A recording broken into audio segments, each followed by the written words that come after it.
But before I hop right into this video, I'd like to give a shout out to the sponsor of this video, SeatGeek. Now, I know you guys have already heard of this app, but if you haven't, I would highly recommend you guys go check it out. SeatGeek is the app that takes out confusion out of buying a ticket. Be it a game, Broadway show, concert, whatever the case may be, they got you. And they even give you an out of 10 scoring on each ticket to know if you're getting a good or a bad deal. Green good, red bad. And if you're still kind of iffy on it, if you use my promo code ModernHoops, you'll get $20 off your first purchase, and there will be a link to it in the description box below. And remember, if you use my promo code ModernHoops, you'll get $20 off your first purchase, so go check them out.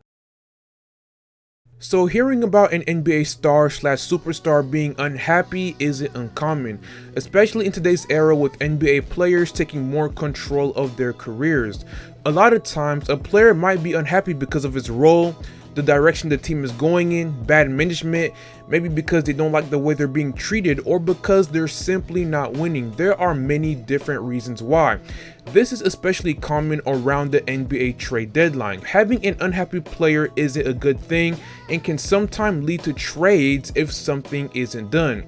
A few examples of this is when Eric Bledsoe wanted out of Phoenix. You know, there's Anthony Davis with the Pelicans and Kyrie with the Celtics, and much more. But as the trade deadline is creeping closer upon us this season, in today's video, I'm going to be talking about 3 NBA stars unhappy in the situation that they are in right now. But before I go any further, if you enjoyed this video, please leave a like, share, and subscribe for more dope NBA content. We are on that grind for 30,000 subscribers, and I know that we are going to hit that goal this year. And don't forget to hit that bell to stay notified when I post a brand new fire video, and give your boy a follow on the gram. But all that out of the way, let's get right into this video. So at number 1, we have Al Horford.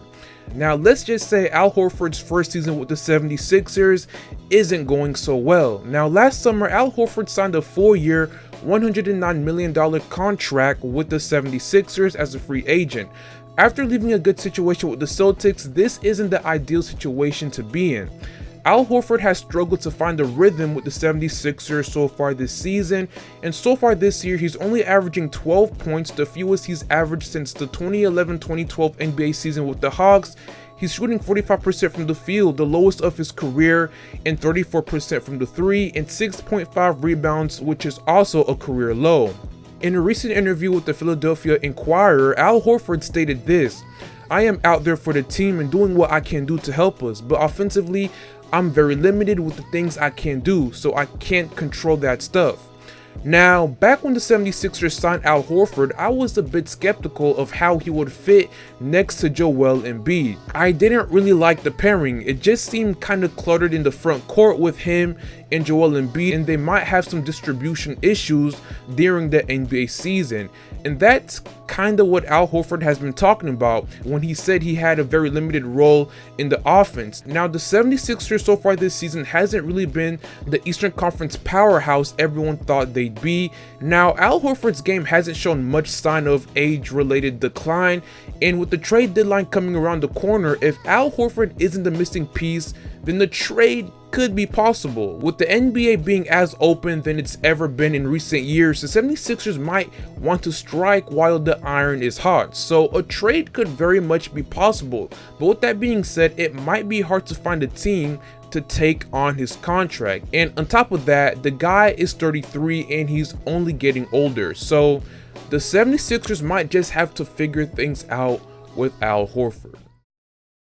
At number 2, we have Kevin Love. Now, Kevin Love is not happy, like, at all. The guy actually seems miserable down in Cleveland. I mean, just look at this recent video clip. It's a 2-for-1 situation. Thunder just playing all of the IQ parts of the game also in this solid first half of basketball, already with 64 points. Shot clock at 2. And then there's also this.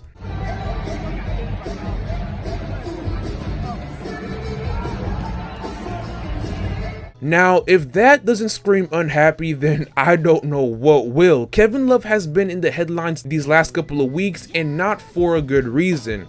It was first reported that Kevin Love erupted at the Cavaliers general manager over the direction that the team is going in, and when he was fined by the Cavs, this is what he said: Go ahead, I have plenty of money. Like, yo, somebody free my man's Kevin Love. So again, Kevin Love is unhappy, and I do believe he will get traded this year. I don't think the Cavs want to keep an unhappy player, and with Kevin Love, it has less to do with his role. He doesn't want to be on the rebuilding team for the remainder of his career. The guy is 31, still in the prime years of his career, and would rather be contending for an NBA title and having some fun. When Kevin Love agreed to the 5-year, $120 million contract extension with the Cavs in the summer of 2018, it was made under the assumption that the Cavs would remain competitive. I have no idea why he thought that, but he did. Clearly, the Cavs are doing the complete opposite, and he is not happy at all. So expect Kevin Love to be in a lot of trade talks moving forward, but with that being said, it is going to be hard for the Cavs to find a team to take on his hefty contract, because K-Love is simply not worth that amount of money. He's only averaging 16 points this season. Lastly, at number 3, we have Karl-Anthony Towns. So it was reported a couple weeks ago that Karl-Anthony Towns is not pleased with the direction that the Timberwolves are going in. After the Wolves had a great start to the season, they have fallen back down to earth, and Karl-Anthony Towns is not happy whatsoever. Since the Timberwolves drafted Karl-Anthony Towns in 2015 with the first overall pick, they have failed to give him the ideal pieces or environment to compete for an NBA title. Besides this season, Andrew Wiggins overall has been a major disappointment. They traded a very promising player in Zach LaVine for Jimmy Butler, who would end up wanting out. So yeah, the Timberwolves have been failing Karl-Anthony Towns. They could have had Chris Dunn, Zach LaVine, and Lauri Markkanen, and that's just crazy to think about sometimes. So Karl-Anthony Towns' frustration is understandable, but with that being said, I don't see him being traded anytime soon. He's locked up all the way through the 2023-24 NBA season. It does make him more attractive to buyers or other teams, but he's still extremely young, and the Timberwolves shouldn't feel any pressure just yet to trade him away. The guy is just way too talented. But with that being said, they should be extremely committed to getting the right talent around Towns while they have him on his 5-year deal. He is only in year 1 this season. Although it might seem extremely hard right now, they really have no other choice, because if not, I have no doubt in my mind that Towns will end up requesting for a trade or just leave in free agency. But with that being said, that is the end of the video. Let me hear y'all thoughts in the comment section below. But if you enjoyed this video, please leave a like. It really does help me out a lot. Share and subscribe for more dope NBA content. Once again, we are on the grind for 30,000 subscribers, and I know that we'll hit that goal this year. And don't forget to hit that bell to stay notified when I post a brand new fire video, and give your boy a follow on the gram. But I hope you guys have an amazing day, and I will see you all later. Peace.